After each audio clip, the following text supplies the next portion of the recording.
In this short video, I'm going to actually demonstrate how to draw an eye here. We have already done it before in class, but I think this is a good time for us to be reminded. So let's go ahead and get started. Before you start drawing, I want you to really boost up the brightness and change the contrast so that you can see better. Reason why we do that, when we look at some of our photo, a lot of informations are lost because of the contrast has been boosted up in brightness. So when you shape, always work from the original photo, and I'm going to go to Edit button and really change the exposure a little bit higher, and I'm going to change the brightness to be a little bit higher, and that's going to give me more information here. But really, one button that's going to make a huge difference is the contrast. If you lessen the contrast, as you can see, you're going to see a lot more information. And that's what I really need to see, because I need to see the hidden images that's underneath. You just have to work on the darker, you just want to make it darker, but having that low contrast and higher exposure and brightness will help you see the image better. Now that I have edited it, you can see overall the photo has been damaged because I'm not seeing a lot of variation, but definitely I'm able to see more information here. So I'm going to go ahead and use that image to draw this eye here.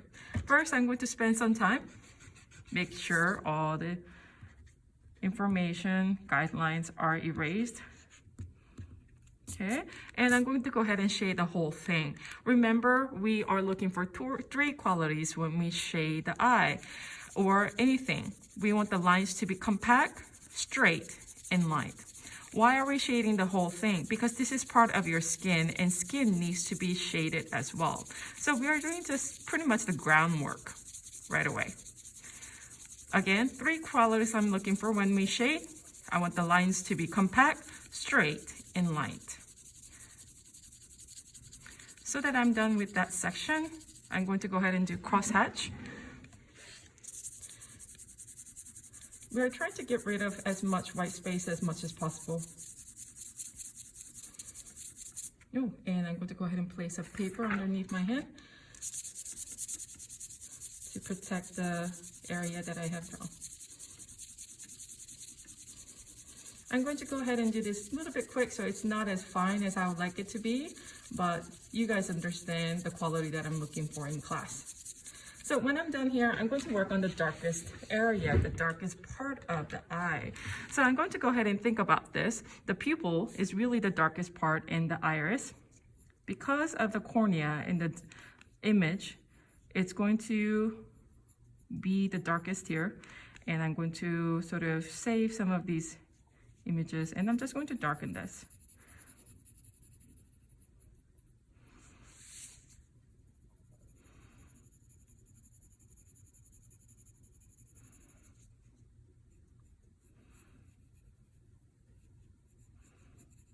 And I see the tear duct, it's pretty dark as well.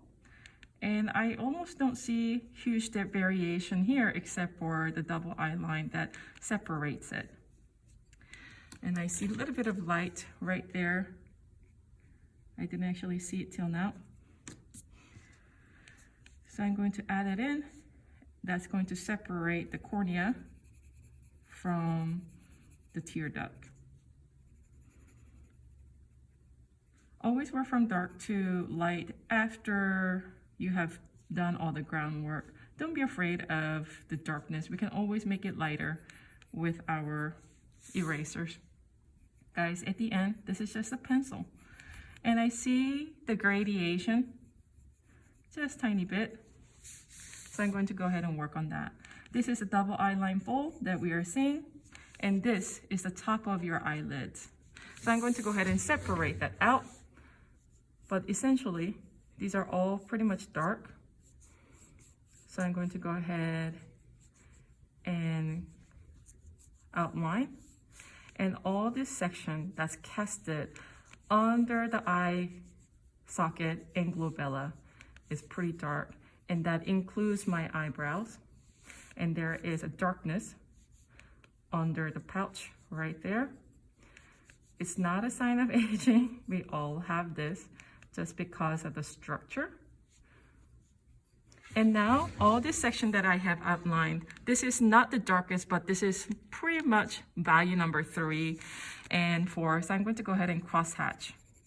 Do not be afraid. This is going to be dark anyway, and we are going to gradient it out and have it pretty much disappear. So don't be afraid. We're just going to go ahead and darken all this out.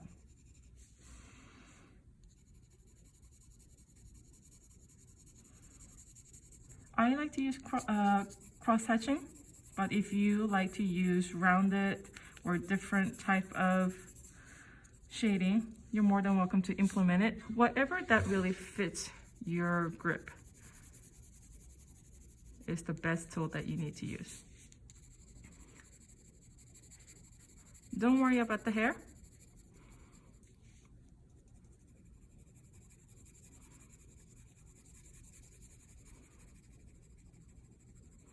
Because we can add the hair texture later on.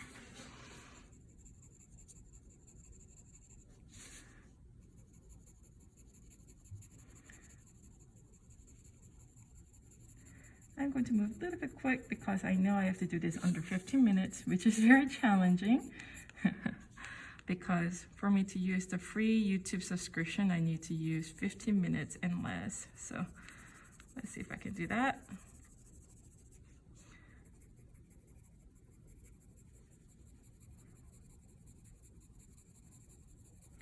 Okay, now that I have done the darkest, I think I used value number 4 or 5 on this one. When you're up to this point, now it's time for you to do a gradient and add the details. I like to work with the Suclea part of the eye because we want to work with that spear first. So I'm going to change my pencil to number 2 pencil because now I'm going to start working with the the gradation and the light values. So I'm going to go ahead and darken the edges because it casts the shadows, because there are definitely overlapping of 2 different anatomy. With that, I'm going to go ahead and start the gradation. It's darker on the top. This is basically a spear form, so I like to use various different angles to do cross-hatching.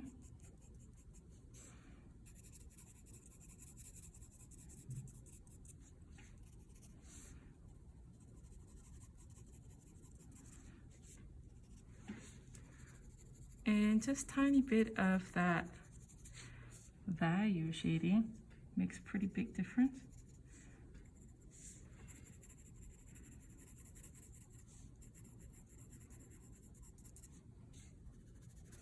And as you can see, it's not very clean cut edges. So what I'm going to do, I'm going to go ahead and go over that edge several times with my pencil.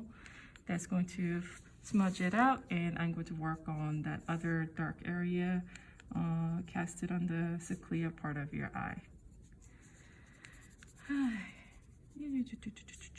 All right, I think we are pretty good with that. Now I'm going to go ahead and do the gradient up here, but I'm going to first darken this double eyeline fold and gradient down.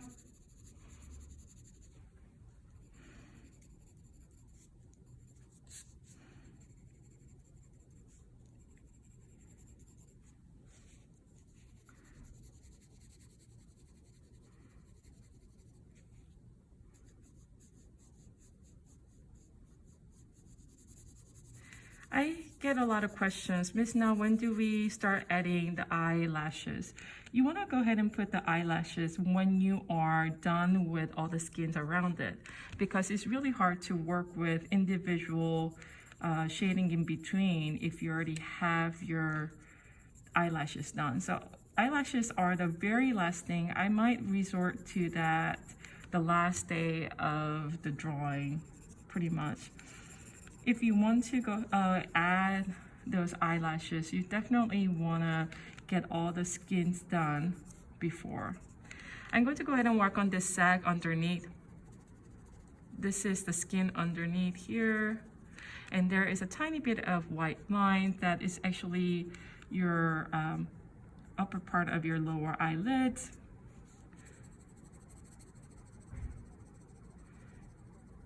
Guys, make sure you put a piece of paper underneath. That's going to protect your drawing.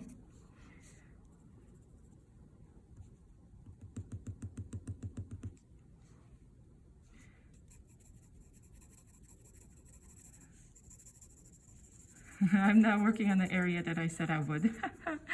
That's okay. You guys understand what I'm doing. I'm going to go ahead and gradient in between those two darkness.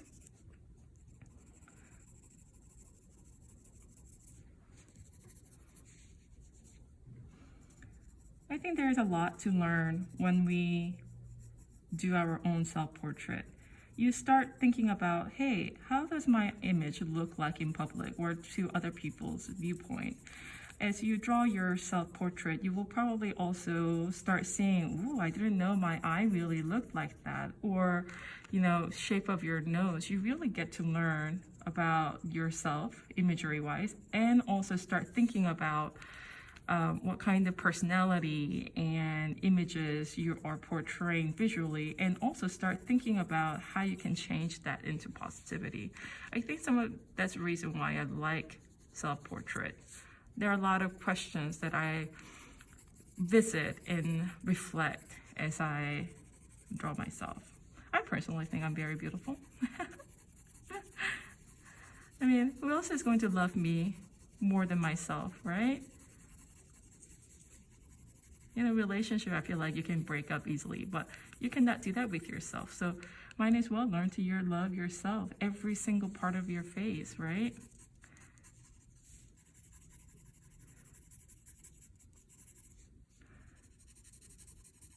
All right, now I'm going to finally work on this area. I'm going to use number 2 pencil and pretty much gradient all this out.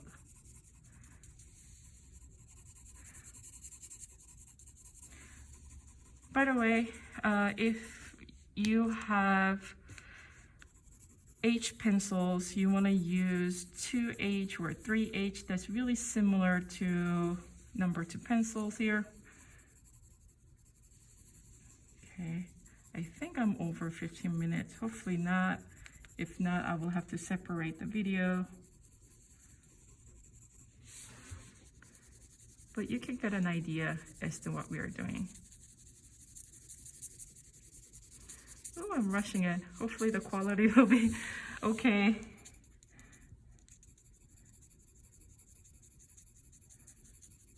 I have never really drawn an eye this fast. Maybe it's time for me to get non-free YouTube channel subscription. I hope that YouTube will give me free for being an educator, because during the COVID time, we are doing a lot of things. I think I deserve it. Come on, YouTube, give me a free subscription that doesn't limit me to 15 minutes. Doing good stuff here for the goods. All right, I think I'm pretty good with that. What do you guys think? It's not too hard, right? You just need to work on the whole skin, work on the darkest, and start gradienting it out. I hope this video helps.